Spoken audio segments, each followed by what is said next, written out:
Hai teman-teman, ketemu lagi di program Triple C, Cerdik Cari Cuan. Satu program edukasi mengenai dunia pasar modal yang dipersembahkan oleh BTV.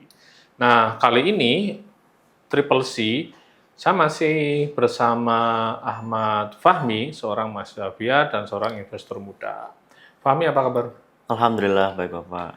Kita Terima sudah kasih. masuk Desember ya? Ya, Window sudah dressing-nya sudah lumayan mulai selesai ya? ya, atau selesai. Jadi kalau saat ini kita tapping, ini kan sudah masuk tanggal 9 ya. Jadi berusaha itu masih ada 3 pekan lagi ya mungkin ya. Ya. Masih ada 3 pekan lagi.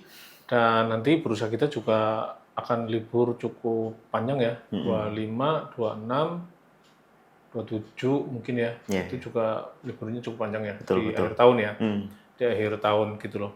Tapi ada satu yang menarik. Karena waktu itu Pak Purbaya inginnya 9.000, kira-kira bisa 9.000 atau enggak gitu ya. Hari ini kita sudah 8.000 berapa sih? 8.700. 700 ya. Ya. Berarti kalau setiap pekan 100 poin ya bisa tembus kali ya.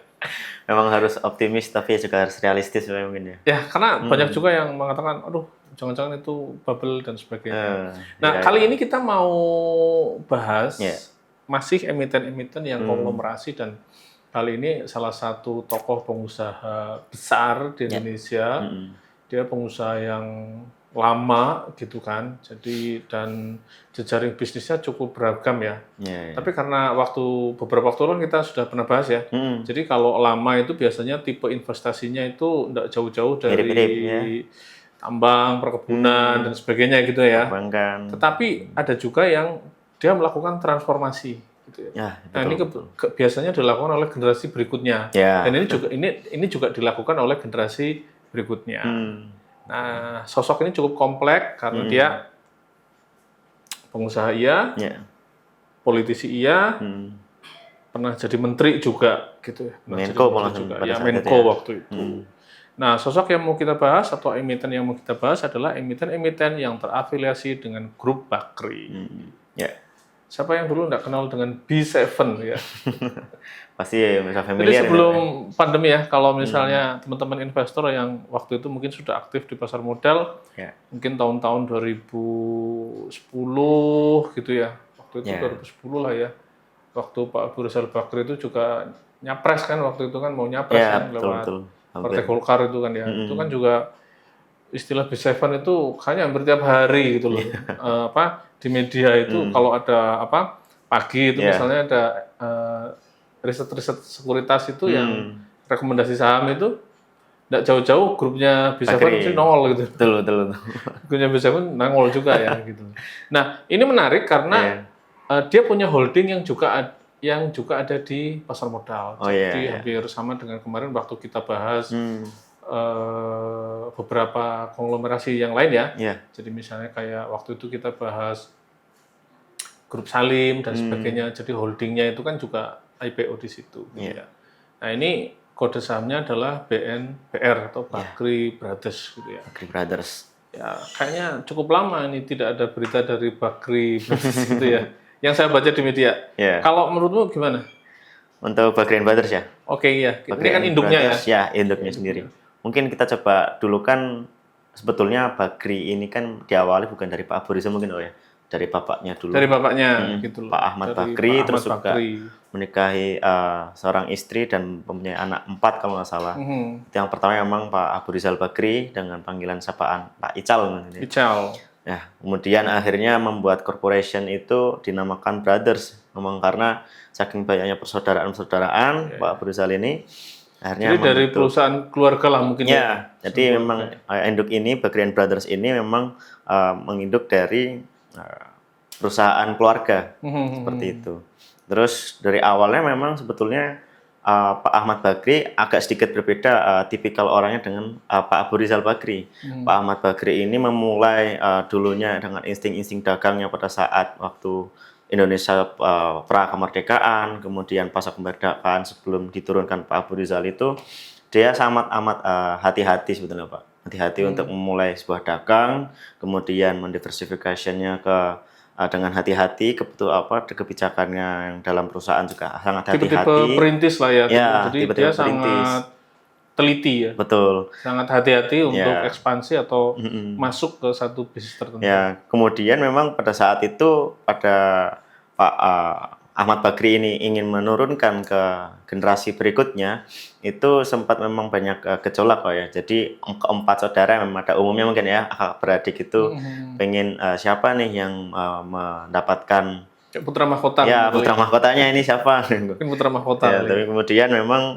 diketahui memang anak pertamanya yang mendapatkan lebih banyak privilege dari Pak Ahmad Bakri. Jadi Bakri and Brothers ini secara dia yang mengambil kebijakan, mengambil keputusan itu banyak di Pak Abu Rizal Bakri. Tapi memang Pak Abu Rizal Bakri ini dia orangnya sangat-sangat berani untuk mengembangkan, tapi juga dengan mengembangkan bisnisnya ini dia berani untuk akumulasi utang. Jadi dia cara mengembangkan bisnisnya tidak lagi menggunakan semata-mata organik ya. Betul. Menggunakan kas internal, tetapi juga memakai pinjaman ya. Betul, dengan memakai pinjaman dan dengan situ memang banyak gejolak-gejolak dari keluarganya. Kenapa kok kita ini selalu mengembangkan bisnisnya? Perbedaan pendapat lah ya. Perbedaan pendapat. Tapi kalau saya ingin tahu ya, kalau BNBR-nya sendiri, kalau chart sahamnya itu seperti apa emiten? Chart sahamnya kalau kita lihat mungkin selama kita tarik ke belakang 5 tahun ya Pak ya. 5 tahun. 5 tahun sebetulnya nggak terlalu memuaskan kalau kita lihat chart-chartnya memang masih di under 100, bahkan pernah juga menyentuh di angka 20 di tahun 2024 kemarin ya. Mungkin ya itu tadi BNBR ini juga mendapatkan berita negatif juga yang pada saat dulu lumpur Lapindo. Ya, pukulan telak pertama itu kan salah satunya kan waktu Lapindo. Ya, merupakan juga perusahaan dengan memang labelingnya masih ada Bakrinya, berbeda mungkin nanti yang kita bahas selanjutnya ini. Ya, ini masih ada Bakrinya, kemudian investor-investor tuh masih sangat amat hati-hati untuk bisa memasuki ini di BNBR seperti itu. Tapi kalau kita melihat pergerakan atau aksi korporasinya masih terlihat sangat gemilang sekarang. Berkat juga Pak Anindya Bakri ini kan sekarang menjadi Ketua Umum Kadin Pak ya. Umum Kadin, dan baru seminggu kemarin newsnya juga keluar. Jadi tol Cimanggis itu baru diakuisisi oleh BNBR untuk memperbanyak asetnya di BNBR seperti itu. Artinya sebagai grup aksi korporasi ini masih ada ya? Masih. Dan tentunya kita berharap nanti langkah-langkah itu diapresiasi market mungkin di tahun-tahun berikutnya ya. Kalau tahun ini kelihatannya harga sahamnya masih kurang menggembirakan. Ya, gitu ya. Betul. Oke, kita tahan dulu. Ya. Dan teman-teman pemirsa BTV jangan kemana-mana, masih tetap di Triple C dan kita masih akan kembali setelah pesan-pesan berikut ini.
Ketemu lagi dan di Triple C dan kita masih membahas mengenai emiten-emiten yang terafiliasi dengan grup Bakri.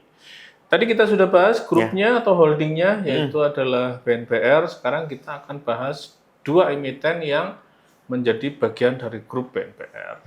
Satu yang pernah sangat fenomenal disebut saham sejuta umat, gitu ya. Apa itu, yaitu adalah Bumi Resources atau dikenal dengan kode saham Bumi. Bumi, oke. Ya. Tahun-tahun sebelum pandemi itu kan sempat booming sekali ya. Bahkan sekarang juga masih booming ini. Dan sekarang minggu-minggu ini, bulan-bulan ini dia kelihatannya kembali menggeliat. Ya. Setelah dulu itu sempat ribuan ya, harganya. Betul. Terus sempat ribuan, koreksi terus sampai di bawah 100. Dan sekarang kelihatannya mulai bangkit lagi.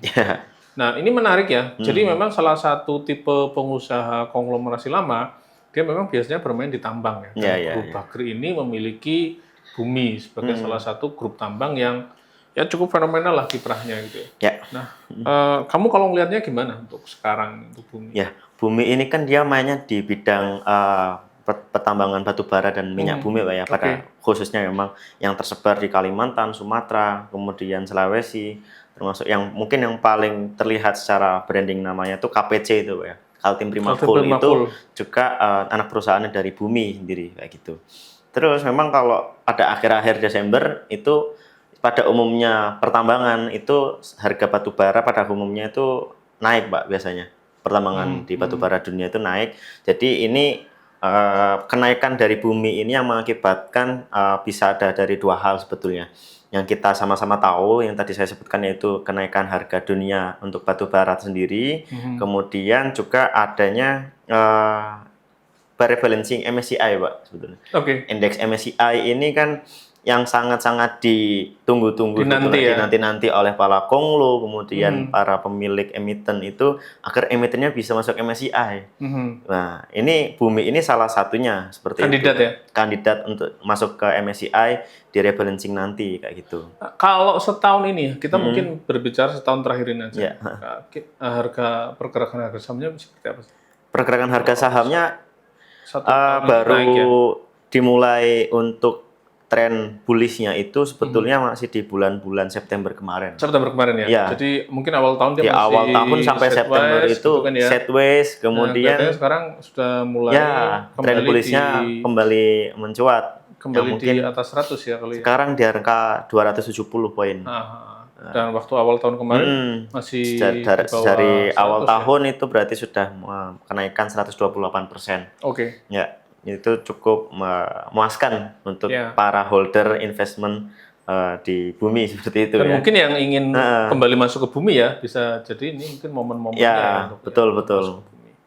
Nah, yang kedua ini juga kalau kita lihat beliau BNPR atau Grup Bakri ini juga punya perkebunan gitu ya, sama dengan yang konglo-konglo yang lain ya. Itu kan punya perkebunan dan dia punya UNSP gitu ya, tambang sawit di Sumatera. Gitu ya. Nah, kalau kita lihat bagaimana itu untuk lini perkebunan dari Bakri ini? Untuk perkebunan dari Bakri ya sebetulnya mirip-mirip ya Pak ya, kayak yang kemarin kita bahas di Salim Group. Itu kan ada juga London yang punya yang Indofood itu, London Onsum. Nah, ini Bakri juga punya yaitu NSP, Bakri Sumatera Plantation. Ya, memang pada secara khususnya memang dia bergerak di sawit, tapi ada gerakan lain di perkebunan karet dan juga oleokimia. Karet, sawit gitu ya, kelihatannya dua hal itu ya. Karet dan sawit. Jadi unggulan ya.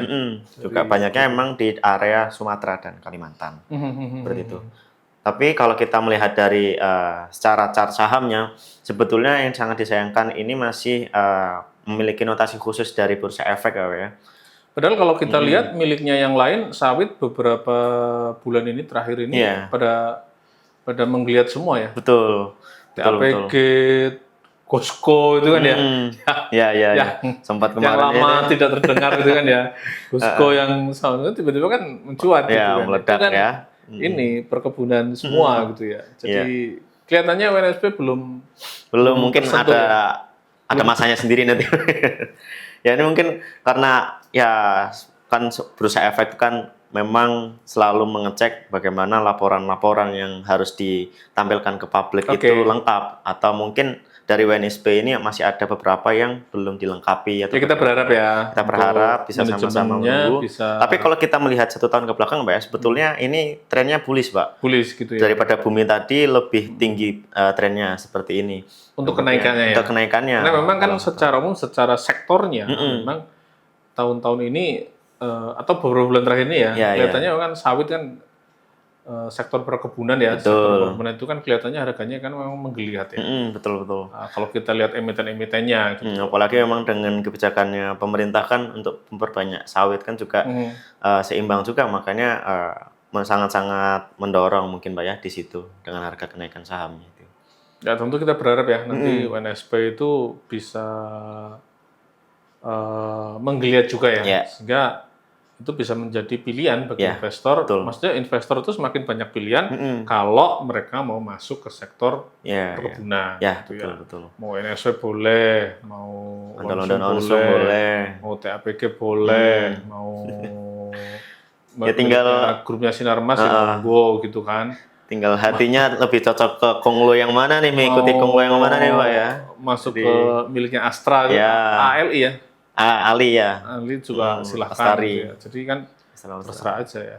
Jadi sebetulnya kalau semuanya sehat, kinerjanya oke, terus kemudian di bursa itu juga sahamnya itu running semua kan juga menyenangkan kan karena banyak pilihan gitu ya. Betul. Sebenarnya sejarahnya kalau dividennya gimana? Secara kalau dividennya WNSP sebetulnya tidak terlalu baik ya Pak ya. Jadi memang sangat jarang untuk membagikan dividen. Sangat jarang?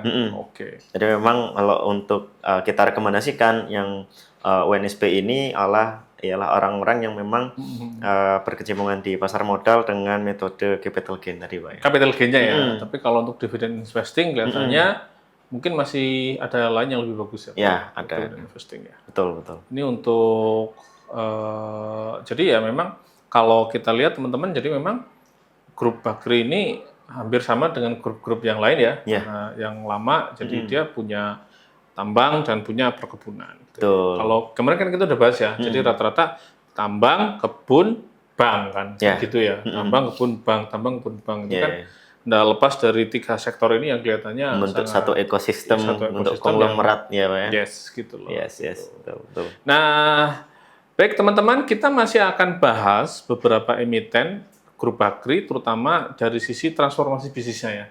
Jadi ada beberapa emiten yang kita bahas. Jangan kemana-mana, tetap di Triple C, cerdik cari cuan.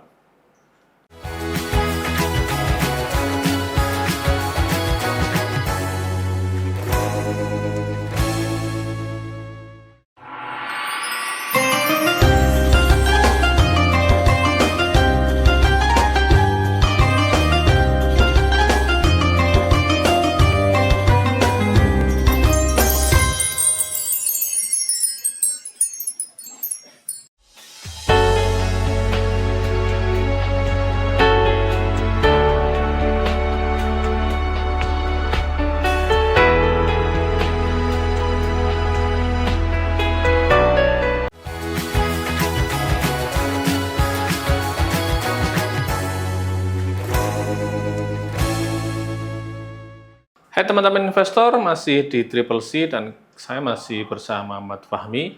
Kita masih bahas emiten-emiten yang terafiliasi dengan grup Bakri. Nah, tadi kita sudah bahas ya, jadi dari Pak Ahmad Bakri, terus kemudian ke Pak Abu Rizal Bakri.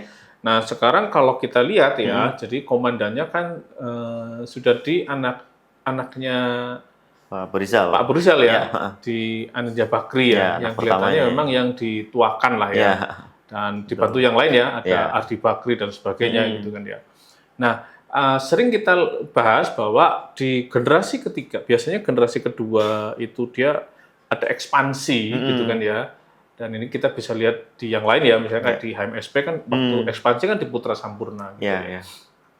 Nah, generasi ketiga ini biasanya mempertahankan ceruk bisnis yang lama, tetapi ada keberanian-keberanian untuk mencari hal-hal baru yang itu agak berbeda, baik jenis bisnisnya maupun sektornya. Nah, ini kan kalau kita lihat kan ada kayak gitu ya, misalnya kalau kita kemarin bahas grup Jarum gitu kan ya, sekarang kan dia banyak masuk di perusahaan-perusahaan digital dan sebagainya ya. Nah, kelihatannya di Bakri sama juga ya. Satu langkah berani waktu mereka masuk ke bisnis media digital walaupun waktu itu masih jaya-jayanya Pak Abu Rizal Bakri ya sebagai pimpinannya waktu itu ya. Tapi ini kan kalau kita lihat sekarang kan semakin dikembangkan, terutama selain mereka karena kalau dulu kan televisi ya. Yeah. Televisi pertama itu adalah Antv, terus kemudian dia masuk TV Fokus Berita, TV One gitu kan ya. Nah sekarang itu juga banyak media-media online yang berjejaring dengan ataupun platform online yang berjejaring di grup FIFA. Nah kalau kita lihat kan pengembangan kesini ini banyak dilakukan oleh generasi ketiganya ya. Nah di bursa kita ada beberapa emiten media ya, selain FIFA ya, ada Tempo, ada Digi. Nah, kalau kamu melihat emiten FIFA ini seperti apa? Kalau TV One-nya kan mungkin orang udah tahu ya. TV One, Antv itu kan tiap hari orang lihat, tetapi mungkin masih banyak yang nggak tahu kalau itu ada sahamnya di bursa gitu loh ya. Masih banyak FIFA yang belum tahu. Masih banyak yang belum tahu. FIFA ini gimana grup FIFA ini? Ya, FIFA ini kalau kita coba bandingkan ya dengan beberapa yang tadi Bapak sudah sebutkan semacam Tempo, kemudian Digi. Ya, kalau kita melihat secara harga sahamnya sebetulnya masih yang terendah dari antara ketiganya. Masih terendah ya? Di antara ketiga itu masih terendah itu di FIFA. Dengan sekarang itu harganya itu di angka 34 ya. Rupiah, selama 5 tahun ke belakang itu tidak pernah menyentuh di atas 80. Seperti itu, sekarang dengan 34. Ya, FIFA itu memang tadi banyak produknya, termasuk Antv di awal, kemudian mencuat ke TV One sebagai produk berita, kemudian banyak juga produk-produk digital seperti majalah digital, kemudian ada juga yang di platform-platform yang dibuat memang khusus untuk majalah-majalah terkini, Pak ya. Ya, jadi kan memang sekarang kita sangat sulit mencari majalah secara fisik ya. Jadi semua kan sekarang mengarah ke online. Ya, di situ seperti itu. Dan kelihatannya memang pengembangannya ke arah sana ya. Jadi payungnya tetap media konvensional, tapi di bawahnya mereka banyak mengembangkan media-media online yang menjadi grup dari FIFA ini. Grup FIFA ini. Tapi memang kalau kita melihat secara valuasinya sebetulnya sangat disayangkan FIFA ini, Pak ya. Jadi PBV-nya saja minus 22. Kemudian juga PE rasionya tidak adanya masih sangat-sangat kecil 0,4. Jadi sangat-sangat rendah PE rasionya. PE rasionya masih rendah ya. Jadi untuk ke depan, proyeksi ke depan dari FIFA tersendiri ya, kita tidak melihat TV One atau Antv-nya, Pak ya. Dari FIFA sendiri sebetulnya untuk proyeksi ke depan masih sangat-sangat ambigu sebetulnya ini, Pak ya. Jadi digital ini yang seperti tadi dikatakan memang kita tuh selalu pengen ada transformasi digital. Kemudian tapi ketika emiten digital itu kayak tidak direspon pasar gitu ya. Jadi Tempo kan coba Tempo kan sekarang dia banyak mengembangkan platform digital. Berlangganan secara digital. Kan ada selain beli majalah secara fisik kan sekarang mereka juga campaign berlangganan Tempo secara digital kan. Tapi kalau kita lihat grupnya Digi juga, itu kan juga rata-rata sama ya. Saya juga nggak tahu ya. Bagaimana? Kenapa nggak direspon pasar itu kayak nggak? Justru malah respon pasar itu masih ke perusahaan-perusahaan konvensional. Ya, tadi pertambangan, masih tambang lah, perbankan, kemudian perkebunan. Tapi yang digitalisasi ini masih jarang seperti itu. Ini mungkin hampir sama dengan saham teknologi ya. Dulu kita sangat booming sekali dengan Bukalapak dan sebagainya ya. Tapi akhirnya kan juga respon pasar dan harga sahamnya juga nggak semeriah dari ekspektasi. Atau mungkin bisa jadi trust yang didapatkan oleh masyarakat itu di Indonesia khususnya itu berbeda dengan trust yang dialami oleh pasar di kalau luar negeri kan seperti itu. Emiten teknologi itu benar-benar jadi andalan kan harga sahamnya Google dan sebagainya. Google, Apple dan sebagainya. Di kita ini kan enggak, sahamnya buka, sahamnya Google. Ini ya. Jadi mungkin trustnya berbeda mungkin, atau mungkin yang harus kita sosialisasikan mungkin dari pemerintah bagaimana transformasi itu juga bisa mengakibatkan emiten-emiten digital juga kan masih seruan seperti itu. Orang itu nguber PTRO cuan gitu kan ya. Yang itu masih imbasnya adalah pertambangan kan? Iya betul. Ini juga saya nggak tahu ya. Mungkin teman-teman pemirsa ada yang tahu nanti bisa komen deh di bawah. Kenapa gitu ya? Iya. Nah, tapi ada satu yang menarik lagi dari langkahnya generasi ketiga grup Bakri ini adalah ketika mereka masuk ke kendaraan listrik. Ya. Nah, jadi melalui emiten VKTR itu mereka banyak memproduksi bis-bis listrik. Gitu. Nah, ini juga satu langkah yang berbeda kan kalau kita lihat dengan generasi sebelumnya. Nah, dan saya lihat di beberapa pemberitaan itu ini serius gitu loh bis listriknya ya. Jadi bis listriknya banyak juga yang sudah diproduksi dan dipakai gitu loh. Misalnya untuk Transjakarta dan sebagainya. Saya lihat di pemberitaan. Nah, saya tidak tahu kalau dari pergerakan harga sahamnya VKTR ini. Ya, kalau ada pergerakan sahamnya sebetulnya dari kita menelisik 5 tahun ke belakang, itu baru tahun sekarang ini menjadi tahunnya Vector atau VKTR ini, Pak. Jadi ini tren bullish yang betul-betul amat kuat ya, sampai sudah multi-bagger tampaknya. Itu sekarang di poin 705. Ini sebetulnya kalau tadi Bapak mengatakan memang ini emiten bis listrik, itu sebetulnya ada ceritanya, Pak. Jadi yang saya dapatkan itu ceritanya memang Pak Anindya Bagri ini mengapa pada akhirnya mengakuisisi VKTR ini, karena dulunya Pak Anindya Bagri sempat itu tertabrak bis listrik. Seperti itu. Tertabrak bis listrik, kemudian di situ banyak beredar berita. Kemudian Pak Anindya Bagri baru terpikirkan akhirnya tertarik untuk mengetahui ini apa sih ini barang gitu ya. Betul. Barangnya apa, terus mungkin ya karena beliau memang pengusaha, dia jeli melihat pangsa pasarnya menjanjikan, kebijakan dari pemerintah itu juga ada. Oke, kebijakan pemerintah kan 2060 itu net zero emission di Indonesia ya. Ada kebijakan dari pemerintah, terus ada peluang pasar, dan Grup Bakri memiliki sumber daya. Betul. Kalau tidak punya sumber daya kan tidak bisa masuk. Karena untuk masuk ke kendaraan listrik kan juga biayanya besar juga. Iya, betul. Modal yang harus disiapkan kan besar juga ya. Oke, kita sudah ulas ya beberapa emiten yang terafiliasi dan Grup Bakri, dan ini adalah satu tayangan yang sifatnya informatif dan edukasi. Jadi disclaimer on, tidak ada ajakan menjual atau membeli saham tertentu. Kalau teman-teman ingin berinvestasi di grupnya Bakri, silakan tetap melakukan riset mandiri ya. Jadi karena kan memang banyak ya. Ini aja belum kita bahas semua kan? Masih ada beberapa setengahnya juga belum ada. Beberapa emiten dari Grup Bakri yang memang belum bisa kita bahas, teman-teman. Tapi karena waktunya sudah habis, Fahmi terima kasih ya. Dan teman-teman sampai jumpa lagi di tayangan Triple C berikutnya. Kita masih akan bahas emiten-emiten pasar modal. Terima kasih. Sampai jumpa di episode berikutnya. Salam Triple C.